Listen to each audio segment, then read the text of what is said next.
Madame, mademoiselle, monsieur, depuis le début de cette campagne, les candidats vous ont présenté programmes, mesures, promesses. C'est normal. Personnellement, vendredi prochain, à la télévision, je prendrai des engagements sur la nouvelle société.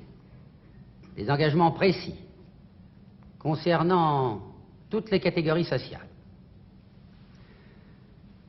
Le 5 mai, il s'agira du destin de la France, de sa jeunesse, de la condition humaine.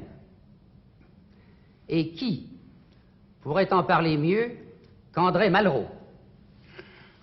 Comme je vais vous parler de l'une des tâches les plus hautes que puisse assumer la France, je tiens à préciser d'abord que si vous choisissez que nous l'entreprenions ensemble, je ne serai en aucun cas parlementaire ni candidat. À quoi assistons-nous depuis le début de la campagne électorale? Les candidats sont obligés de traiter de ce que nous pourrions appeler l'ensemble des problèmes et en particulier des problèmes de gestion. C'est fait avec de petites différences, un peu plus à droite avec M. Giscard d'Estaing, un peu plus dans l'extrême gauche, enfin dans l'extrême gauche moyenne avec M. Mitterrand, et au centre par Jacques Chaban-Delmas. Il s'agit naturellement d'autre chose. Lorsque j'ai eu affaire à la télévision, j'avais reçu d'une petite commune une lettre signée depuis les notables, notaires, médecins, jusqu'à une femme qui signait celle qui tient la cantine. C'est à ce village que je m'adresse, car il me disait « Et qu'est-ce que nous pourrions faire pour que la France redevienne la France ?» Il y a un problème qui se pose à nous d'une façon immédiate, avant même le problème du travail, c'est celui de la jeunesse. Il couvre le monde, il se pose à San Francisco comme il se pose au Japon, en Hollande comme à Paris. Or, il est possible de le résoudre. Il est possible de changer complètement les conditions de l'enseignement en remplaçant presque intégralement le livre par la télévision, le livre demeurant pour son utilisation lorsque l'enfant est chez lui. Nous pouvons changer les conditions de la jeunesse et les conditions de la vie. Le plan est trop complexe pour que je puisse l'exposer complètement, disons. Il est le lien entre l'utilisation permanente de la télévision et l'utilisation de l'ordinateur. Il n'est pas chimérique et il coûte le 10e de l'emprunt qui est actuellement prévu par tous les candidats. Quoi qu'il arrive,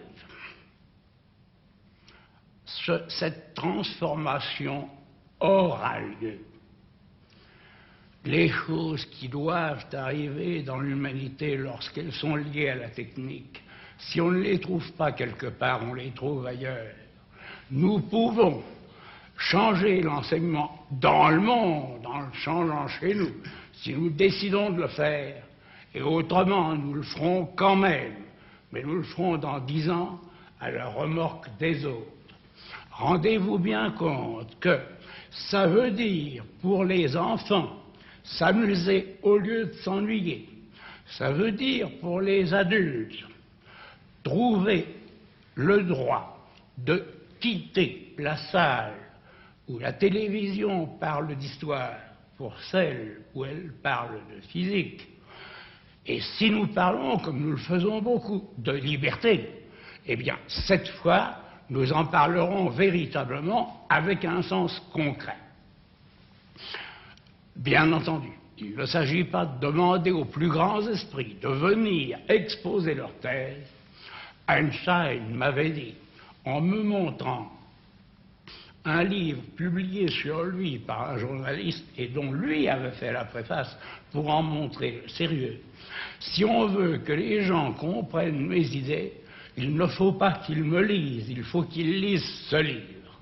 Donc, l'enseignement dont nous parlons serait donné par les meilleurs pédagogues, pas nécessairement par les meilleurs chercheurs.